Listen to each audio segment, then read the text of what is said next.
to ask here Estonian entrepreneur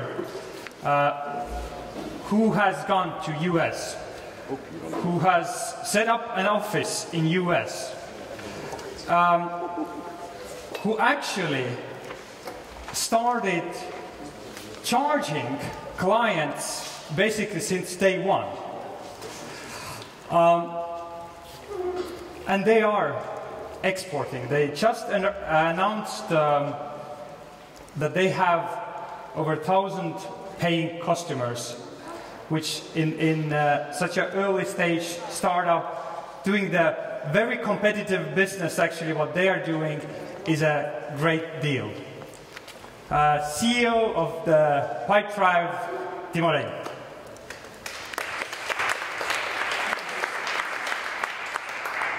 Thank you. Working?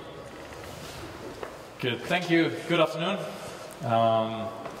It's a pleasure to be invited here and a pleasure to be in front of you. I've already been among you. So as I was listening to Bill, I understood that it's up to me to deliver and share a case study, which compared to his experiences, which are long and severe, is only of a company which is now almost 2 years old. But I think that for an event like that, it's exactly what we need, is that there are different perspectives. And so here is ours. So my name is Timo, and I need a clicker. And I'm one of the founders of Pipedrive. And Pipedrive is a web-based sales management software. And what I'm doing today here is I'm actually sharing some notes and observations. I should be doing the work back home like everybody else, but I took the time. I think it's a good time out. So the notes will be quite fresh. And the notes will be from our road, from 0 customers, as you mentioned, to now more than 1,100 customers, and being in something which can be viewed as cash flow positive state for the time being. What do? We work to make closing deals easier for people who work in sales. And why? Well, because it's tough. Well, it's tough to close deals. I've done different kinds of sales during the last 15 years. It seemed to us then and even now that the software has been built with CEOs in mind, with managers in mind, so that it's good for them, not necessarily for the end users as salesmen. And second thing, we saw that all of them, or majority of them, were built to help people manage relationships, hence the name CRMs, which you've probably heard of, and not so much helping you sell, which for us, we felt is a different kind of animal in this world. So to start with, to start to work with helping people and make closing deals easier, we built Pipedrive, which is a tool built by salespeople and built for salespeople.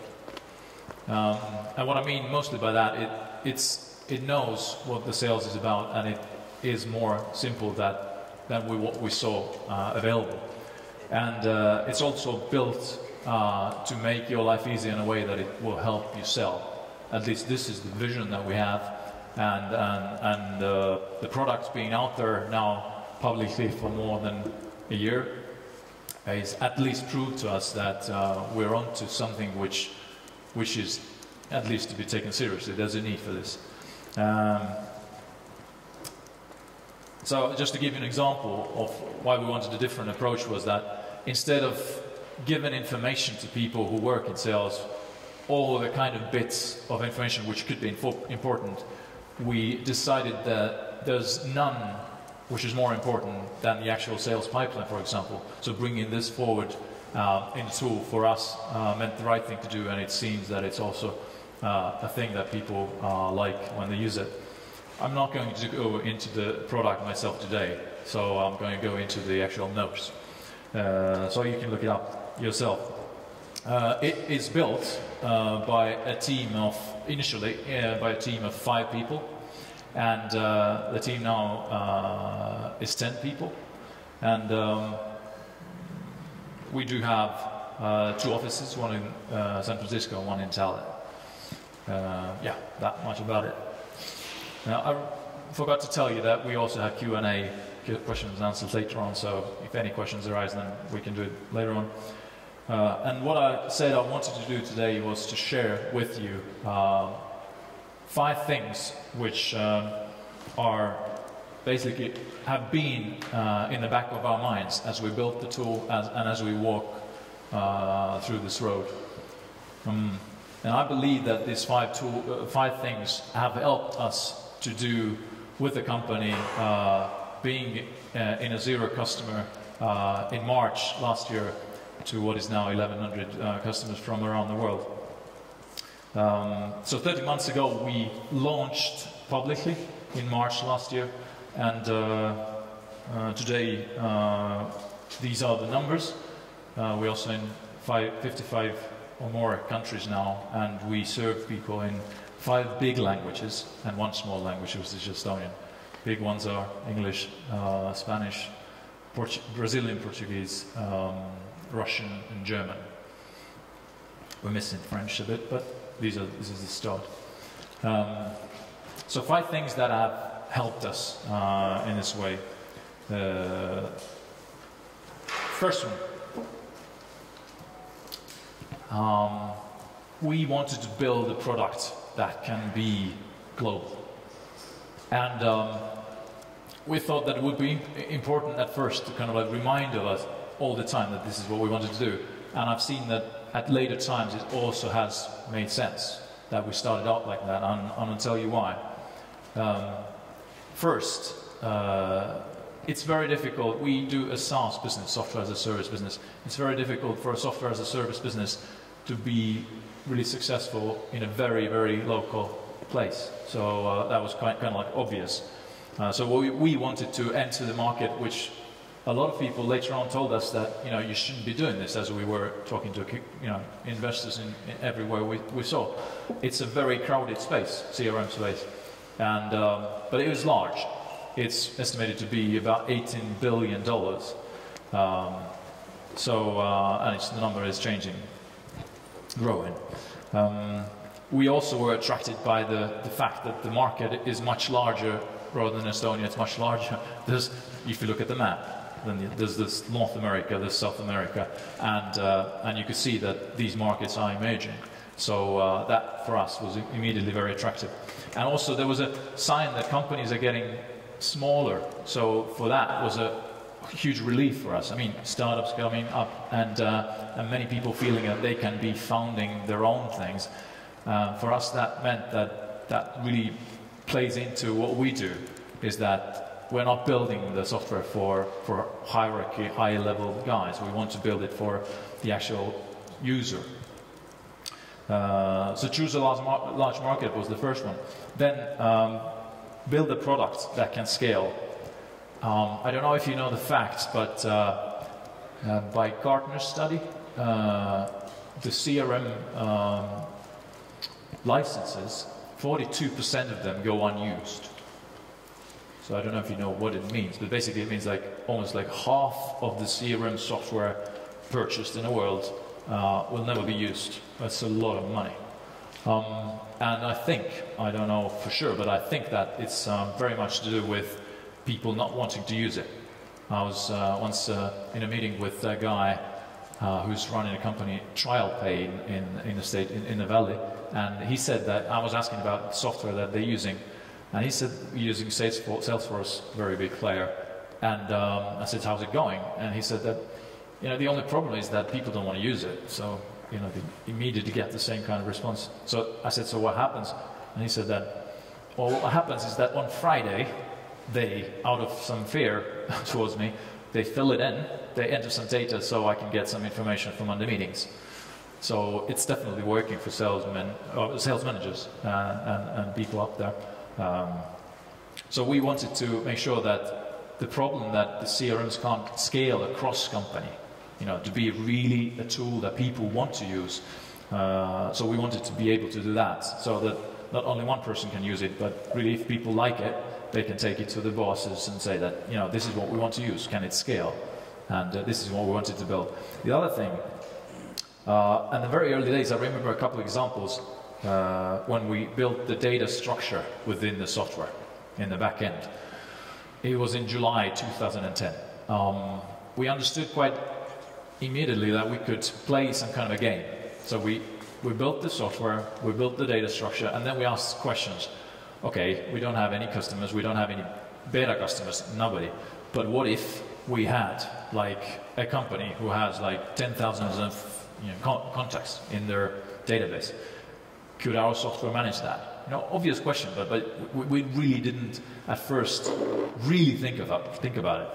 And then we ran some tests, and then we hit some problems, and then we drew back and did some rework. And then we asked this, different kind of questions like, okay, but let's assume that, what if we are really successful? What if we have like 10,000 or 10,000s of paying customers around the world, all of them with databases? Can we manage that? And we understand that we can't. Again, we hit some problems. We understood that we built the whole system. We wanted the global scale, but we built this system in a way that it wouldn't scale. It would to some level, but then we would immediately hit problems. And then we, draw back again. So it took us, I think, about 3 or 4 times to the point where we understood that, this should be now robust enough, and it should work. So with that questions all the time, we started asking the very important questions, which I want to point out is that when doing things, we asked, how can we not do it manually next time? Because that always happens when you build something, especially in software that's just built to scale. So how can we do it automatically? And the third point for me in building a product with global growth in mind was that we should automate the processes as much as we can. And the reason was that if you imagine yourself building something and at one day there's a lot of users and then you need to deal with this, then where is your focus? Where is your mind? Is it free to think what you need to do to build it, or are you just basically putting out the fire? Just an example of some of the processes which can be automated, and a lot of companies of course do as really good practices, like all the correspondence with customers which is email based. A lot of it can be automated, not all of it. A lot of the notifications can be automated, like when you are losing a customer or on the verge of losing a customer, that you get a notification and you can start working it in one personal way. And also one of the things that it took us about, I think, 8 months after being public, that we understood one problem that we didn't really think of before, was that now we had customers finding us more, and there was a problem when they came in masses, in numbers. Our databases needed to be renewed. We needed more new databases, and that had to be done manually. So that created a couple of problems when we reached the thresholds and people started noticing that the application is slow, for example. And then we built and did, I think, single very, very important point or creation for us was that we built the database so that whenever the thresholds is reached, the automatic databases are created. So right now it's quite common to see that one engineer comes to work in the morning and says that, oh, we do have more databases now. One has been created during the night. So for me it's like not making money while we sleep, but making databases while we sleep. So that is not only cool, but it's very necessary. And why that? So to free our focus, to do the things that require thinking, really a lot. So the first point I wanted to stress was about build it so that it can actually go global. Second point.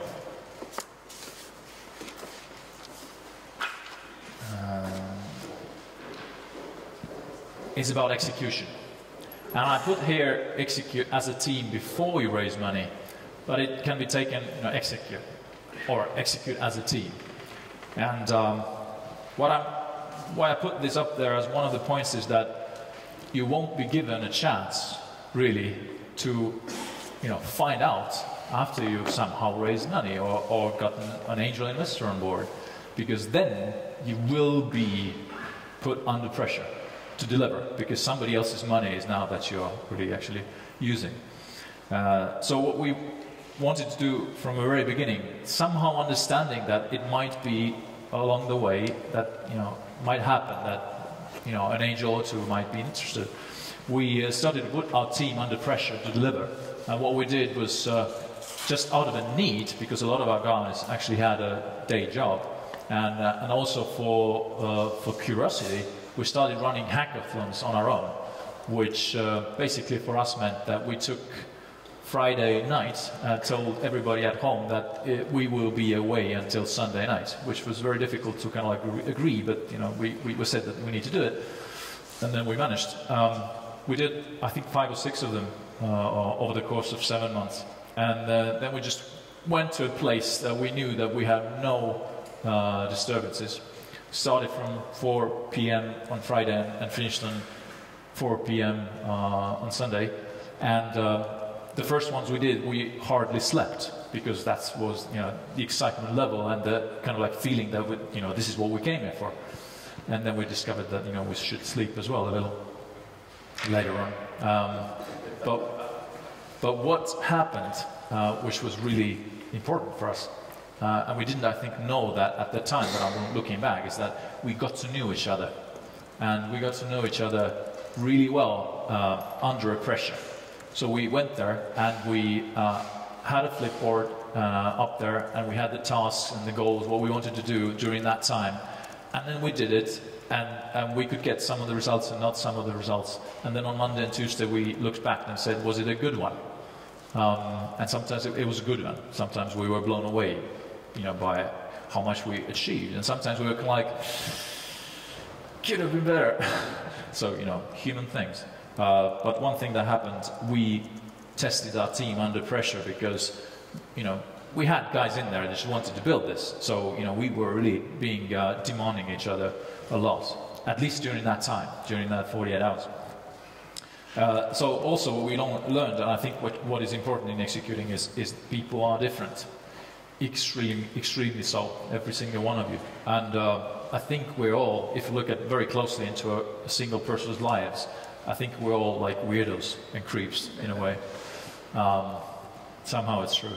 But then you bring all this group together and they need to work, and work really well. So for me it was a good chance to understand what kind of people we are.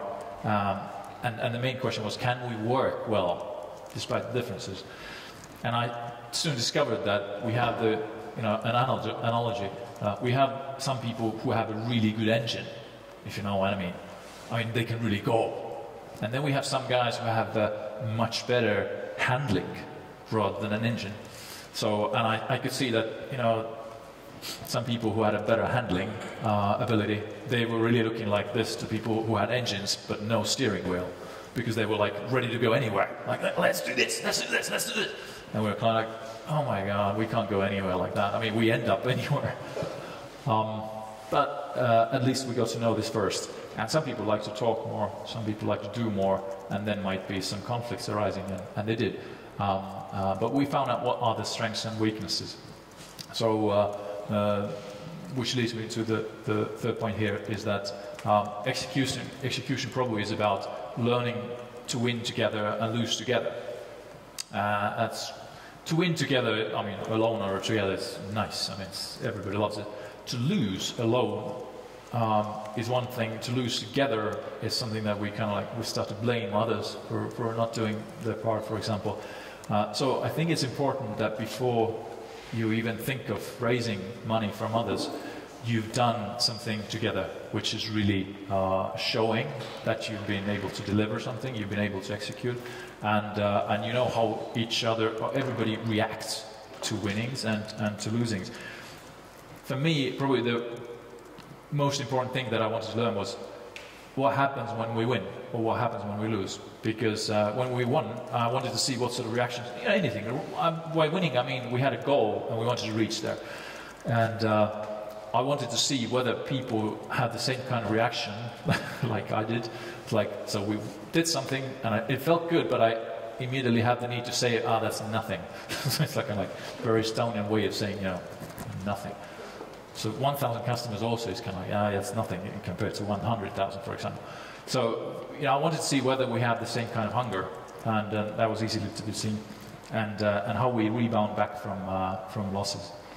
So most of all, I think it was about to be able to raise later on money, about the confidence that we can build and we can run the business.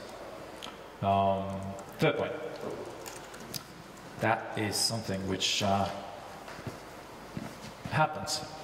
So we need to extend the periods of not needing money. Like Bill said before as well, I mean, we don't really think we would, but I think almost everybody has been in a place in life, either personally or with a company, that you really need. And for me, I'm just gonna I'm gonna share a couple of things that helped us through the tough times a little bit. The first one was that doing the new company, if you can afford the luxury of keeping a day job, and with software it's often possible, I think that is good. That's based on our case study, basically. We had a lot of guys doing this, building the software and actually keeping the day job for more than a year.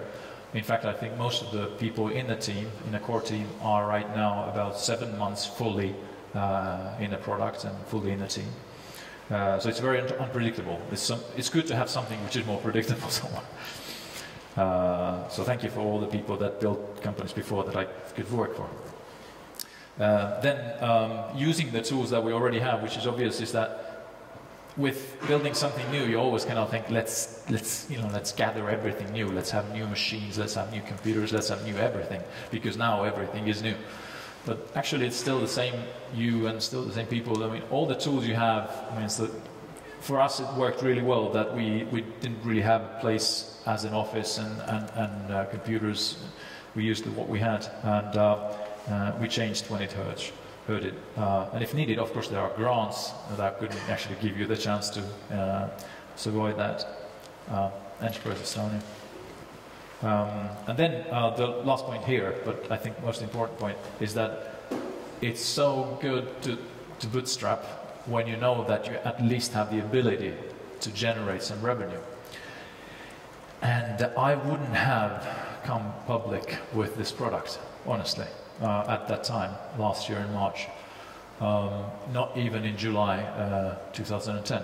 Because being in sales so many years, I was thinking that what's the point of rolling out with a product which is not even like half ready? I mean what's the point? But luckily we had guys who didn't really think that much, and then we made this step, and we started to actually get some really good experiences. I want to share. First, of course, if we wouldn't have been public, there's nothing to tell right now. But the reaction is really important. I've seen a couple of companies that have built really good products, but behind curtains, and they have struggled later on very, very often. I take one different example, but as I kind of remembered at one point why I agreed to go with others as well, was that when I was doing door-to-door sales, then the company that taught us how to do this said that you should take your pitch and start practicing it without knowing it in front of another person. And for me it was like, why? I mean, I should learn it and then should tell my pitch, but they said no. It's like, okay, so I went along trying to be coachable, and I understood soon. One of the guys that I knew didn't follow suit, and he kind of like tried to memorize everything. And the biggest problem that happened was that when he was faced with a real person in front of him, he really struggled. And for me, I was so bad at doing my pitch, but at least I could look at other person in the eye while I was really bad. So that kind of made me remember, maybe we should do the same thing. Maybe we should be ashamed, a little bit proud, and be ashamed and still do this. And I think it's good, because we got the reaction that whatever we were building, if there's a customer, then there's a need, and if it works for this customer, then it's good. And for example, what happened as a good thing as well was that in 6 months after the public launch, even though we were bootstrapping for many months later on, we already could cover the expenses of a developer, and for us it was like a big thing, because then we knew that, you know, we could still go on without taking any money in. So a couple of things about bootstrapping, but the main point is that whatever you can do to extend the periods of not needing money is really good. Fourth, software and service is now prevailing here in this point, so it doesn't really apply to maybe other ways of doing business, but at least for software and service people, I hope it will, you know, be helpful. So what I mean by this is that without having money to survive really, and you know, you don't have money also for marketing, so software as a service offers a really wonderful opportunity. You can build a software which is really good, and we can offer service which is really good, and they can be your marketing vehicles in today's world where everybody seems to be connected, and we don't know how we can live without, you know, electricity, which enables us to connect. So the word goes around really fast. So first one was software, of course. So we wanted to make sure that whatever we do, we address the pain, and you know, as best as we can do. But we need really to address the pain, because if you look at the way you feel after you've seen a doctor and after you've been in real pain and you got some relief. I once had I don't know what the word is. Sorry, liver stone. Yeah, probably. That's very, maybe there's another word, but yeah, stone in a liver system somewhere. It's really hurting a lot, all the people who know it. So when I got to the hospital after being hurting for 6 or 7 hours, really bad, and some nurse gave me something, and I think, I felt there was morphine or something, but she gave me something, and after that I started loving this place there. I started loving all the curtains, all the green, all the people. It was so good. And so for us, we basically after the same thing. We know that the pain is out there with people who use the software for sales, to manage it, to make the deals. We wanted to address it as much as we can and create relief. So for example, one of the pains that is there is that a lot of people who do sales, they feel at one point that I have a software and I'm putting a lot of information in. Really, I'm doing a job of a data analyst or somebody. I mean, just putting in data, but I'm not getting out that much. I mean, just a feeling. And we wanted to kind of like exchange that. I mean, you know, turn it around so that you are putting in something, of course, but you're getting more out. You feel immediately some kind of relief. And also, one tendency, all the good people that I've seen around the world have some sort of a problem of being not very organized at one point or another. So that feeling is horrible. You know that you are really good, but it can happen that you go through lapses of disorganization and everything collapses. So we wanted to make sure that the tool addresses that and helps people feel more organized and in control. So addressing the pain with the actual product, and that for us was very important, that people started to talk about us. Then service. Software as a service is a sort of a model that service is often forgotten. You know, it's mainly focused on the software. We knew that could happen to us as well, but we wanted to address that by putting our best man to support customers. By best man, I mean our CTO was really knowledgeable in terms of tech and also very well aware of what sales is about. He has also some weird background in sales, a little bit. So he is really good at this, and he's been doing customer support. He's been leading the customer support for us for all this time. So good feeling coming from the software and the service spreads and helps us convert. That's what we've seen. And I think the first two are opening the doors to get others talking about what they're using and how they're feeling. Yeah, so that's the fourth point about it's possible to make these software and service your number one marketing vehicles. And the reason I'm saying is that we've used very little resources by today to paid marketing ways of using paid marketing. That's one option, of course, but we wanted to make sure that if our product is good, it's sort of like a test. Can we get the customers that way then? And I'm happy to say that we've gotten through that software and that service. And the fifth point is a bit funny in the way it's put. Set mad goals and get good mentors. And what I mean by that, I don't know how you are, but I've seen that the people, especially in this part of the world, we do have this sort of like a little, thinking little, not thinking big as our natural tendency. We might think at times that we are really thinking big, but it's all changed when you talk to people who are from a big nation. Then you understand that you are really thinking little, thinking small, sorry. So if you want to achieve some results in a larger area like the world, in different markets, you need that. So mad goals and good mentors was our way. What I mean by mad goals, it's really going beyond your current belief levels.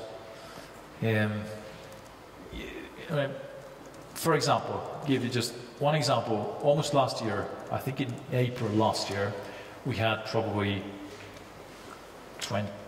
Okay, by April we had 33 customers, paying customers. In April, I can't remember what exactly the date was. And we drew up a plan, and we named it Mad Plan. Mad Plan. And the Mad Plan was, there was some, like, we will get in December and in January and in March 2012, we will get like a lot of people. I can't remember the exact number, but we would run hundreds of new sign-ups, hundreds of customers maybe, and all this. And it was all, it felt good, but also scary. And then one guy came in and said that, oh, that's too much. So we discarded the Mad Plan and took something which is more, eatable. And what happened was that in December, that Mad Plan actually happened. So we learned a lesson probably, but we didn't. Then we talked, I remember a talk with an investor in 2011 in July. And we were at that time able to get, I think around 20 to 25 new paying customers a month. And we were having a talk, and he was asking about the vision and what we do and how we want to achieve it. And then he asked the question, was like, so basically, guys, I understand that your question is how to get like 100 new customers a month, right? And I was like, yeah. And at the same time, I was feeling like, 100 new customers a month? It's like, how could that happen? And at the same time, I was like, yeah, exactly, that's what we want. So that happened also in 2011, even though I didn't think it would. So Mad Plan worked again. So now Mad, we also,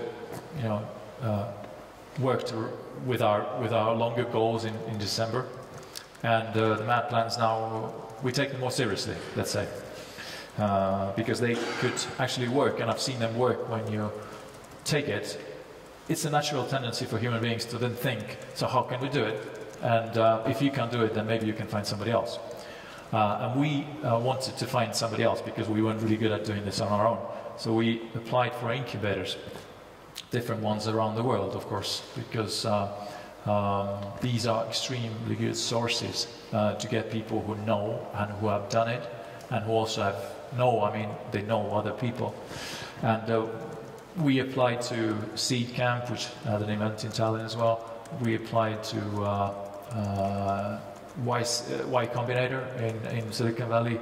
We applied to Techstars. We applied to 500 startups. We applied to AngelPad, and most of them knows. But then, luckily, at the end, we were able to already choose in between some, which was nice. And what happened? We were accepted, and we liked one incubator more than others.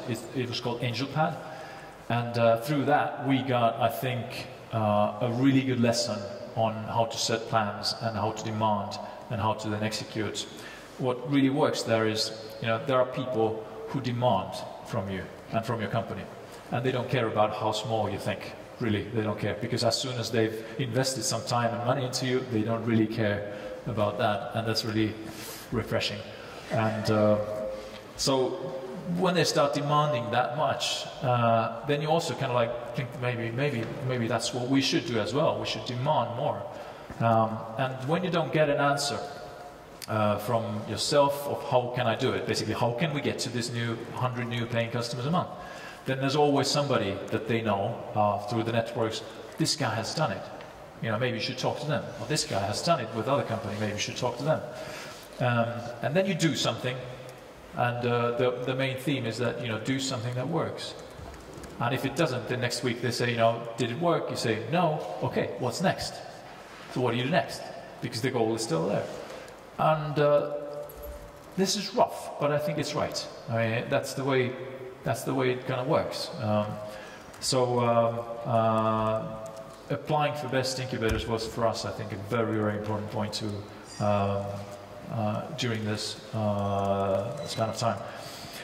And that leads me to the ones who've done it. I mean, when you listen to Bill before and other speakers, I mean, there's something in the way that they say that you understand immediately they've done it. So they are not kind of like, they're thinking of, what can we answer? What can I say to these people? No, they're just, being straight. This is what we do. This is where I invest. This is where I don't. And as with people, we love to talk some more than others. That's what people do. Doers talk less, normally. And so we discovered that we need to go to them. There are so many good people in Estonia and everywhere in the world who just do great things. And they're not the ones who always talk and blog all the time. And they're kind of like sometimes pressured to blog and pressured to talk, but they do. And since they do, they know what works, what worked, and what doesn't, what didn't. And that's extremely good source of information. But normally they're not out there to share it. So this was a very, very good point that we got from different mentors. So the last thing that I wanted to kind of touch here was, it's a really wise thing when you see somebody who's really doing great business and kind of likes also what you do. It's a very good point to ask them to invest into you, because a lot of entrepreneurs are, turning to be angel investors at one point anyway. And so inviting them to invest, you will get somebody who's done it almost like into your team. We have a guy as an angel investor, and he's been with us for almost a year, quite so, and he's immensely being helpful, almost like every month, trying to understand what we do, what's working, what's not, in our team. So that's really good.